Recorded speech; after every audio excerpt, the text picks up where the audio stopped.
Hola, buen día para todos. Hoy estudiaremos vidas moldeadas por Cristo y palabras inspiradas por el Espíritu. El versículo para memorizar lo encontramos en Efesios capítulo 4, versículo 22 al 24. Dice la palabra de Dios: acerca de la pasada manera de vivir, despójense del hombre viejo, viciado por sus deseos engañosos, renueven la actitud de su mente y vístanse del nuevo hombre, creado para ser semejante a Dios en justicia y en santidad de la verdad.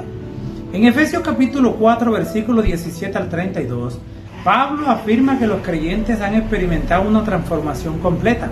Se despojaron de su antiguo yo y abrazaron una nueva identidad. Aunque no es una mera transformación externa, incluye renovar la actitud de la mente, tal como lo dice Efesios capítulo 4, versículo 23. La espiral descendente del pecado. Leamos Efesios capítulo 4, versículo 17 y 19. Dice la palabra de Dios: esto pues digo y requiero en el Señor, que ya no andéis como los otros gentiles, que andan en la vanidad de su mente, los cuales después que perdieron toda sensibilidad, se entregaron a la lascivia para cometer con avidez toda clase de impureza.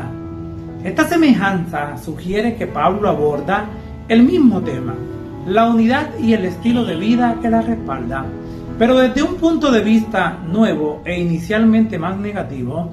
En Efesios capítulo 4, versículos 17 al 24, Pablo contrasta el estilo de vida de los gentiles, que él considera que socava la unidad, con patrones de vida verdaderamente cristianos que la fomentan.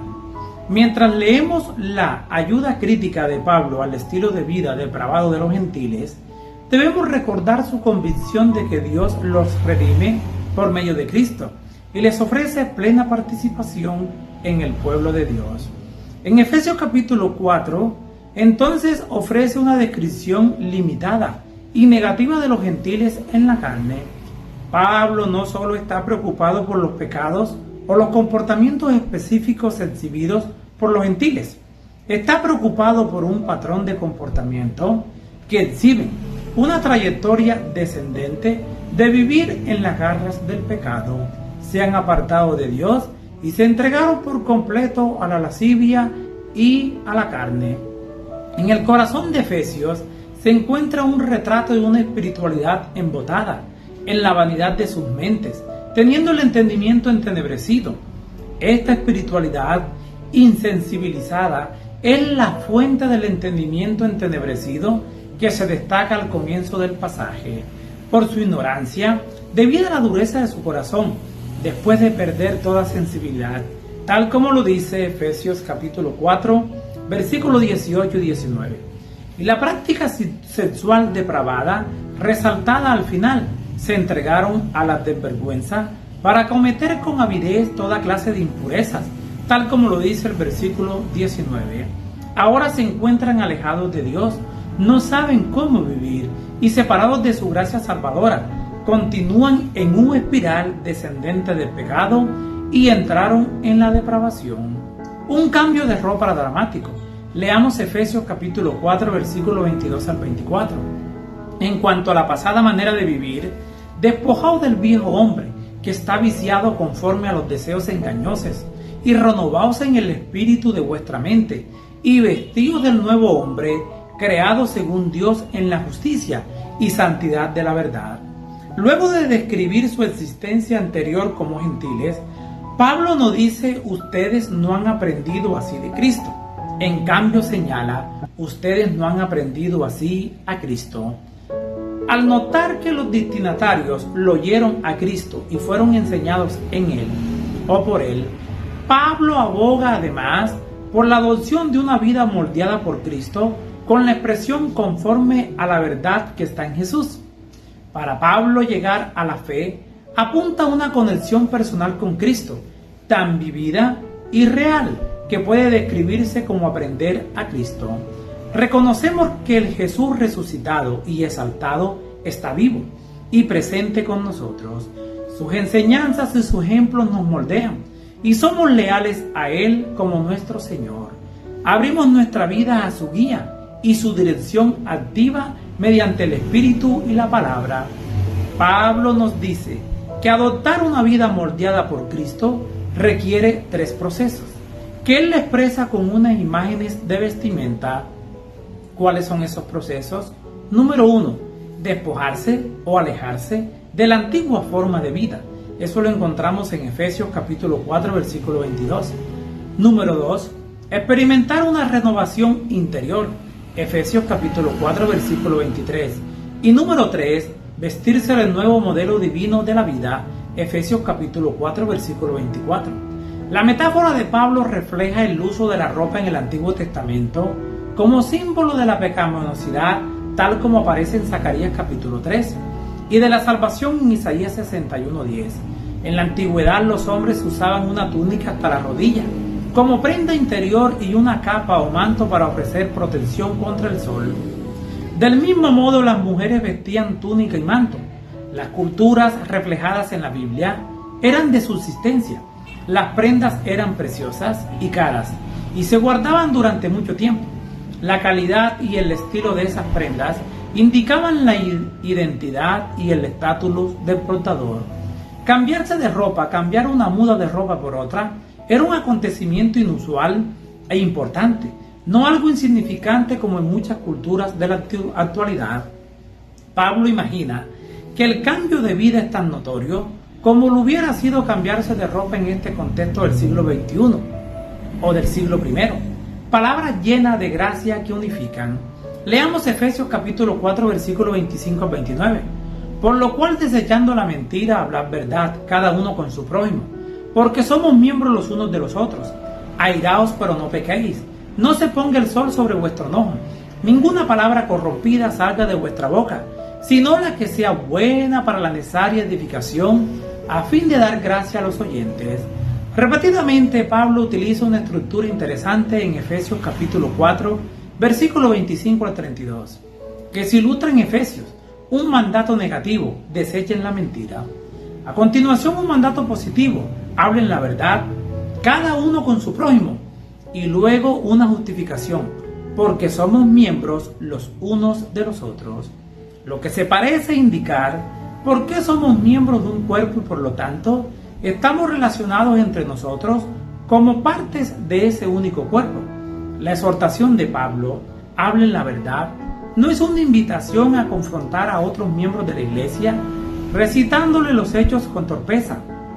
Pablo alude a Zacarías 8:16, que exhorta a hablar la verdad como forma de fomentar la paz, dado que en Efesios 4:31 Pablo destierra la ira y las expresiones de enojo.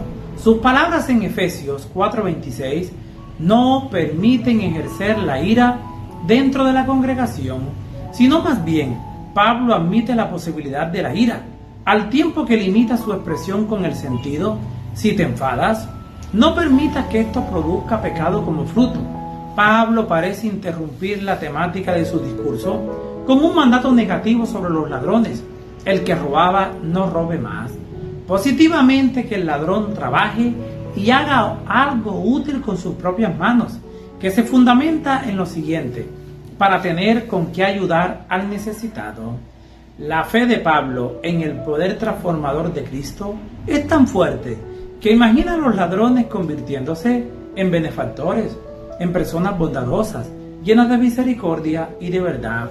Luego Pablo ordena: ninguna palabra mala salga de su boca, que describe la palabra destructiva que inefrenablemente se abre paso hasta los labios para hacer su obra dañina. De manera positiva, Pablo imagina que cualquier expresión negativa no solo se detiene, sino además se reemplaza por una declaración que muestra 3 criterios. Número 1, es buena para edificar a otros. Número 2, es oportuna. Y número 3, da gracia a los oyentes. Ojalá todas nuestras palabras pudieran ser así. El Espíritu Santo en la vida del creyente. Leamos Efesios capítulo 4, versículo 30. Y no contristéis al Espíritu Santo de Dios, con el cual fuiste sellados para el día de la redención. Pablo ofrece una advertencia desalentadora y a la vez una promesa conmovedora. Los pecados que cometemos unos contra otros en la iglesia no son faltas menores, sin mucha importancia. Lo que entristece al Espíritu Santo es nuestro mal uso del don divino del habla para destrozar a otros. El hecho que Pablo replique Isaías 63:10 acentúa la seria advertencia. Sin embargo, los israelitas fueron rebeldes y entristecieron a su Espíritu Santo. Por eso se les volvió enemigo y él mismo peleó contra ellos. En una promesa reconfortante, Pablo afirma que el Espíritu Santo sella a los creyentes desde el día en que aceptan a Cristo, tal como lo dice Efesios capítulo 1, versículos 13 y 14, hasta el día de la redención. La relación del Espíritu con el creyente no es frágil, sino duradera. Cuando los creyentes menospreciamos la presencia del Espíritu que mora en nosotros, al usar como arma el don divino del alba, no se dice que el Espíritu se va, sino que se entristece. El Espíritu tiene la intención de permanecer en los creyentes, marcándolos como propiedad divina y como protegidos de Dios hasta la venida de Cristo Jesús. Pablo resalta la plena divinidad del Espíritu como el Espíritu Santo de Dios y destaca la personalidad del Espíritu al reflejar que el Espíritu Santo se entristece. Debemos andar con cuidado al analizar el misterio de la deidad. El Espíritu es uno con el Padre y con el Hijo, y a la vez distinto del Padre y del Hijo. El Espíritu tiene su propia voluntad y por lo tanto toma decisiones. Podemos entristecerlo y blasfemar contra él. Esas expresiones no son propias de un mero poder o influencia, sino que son características de una persona.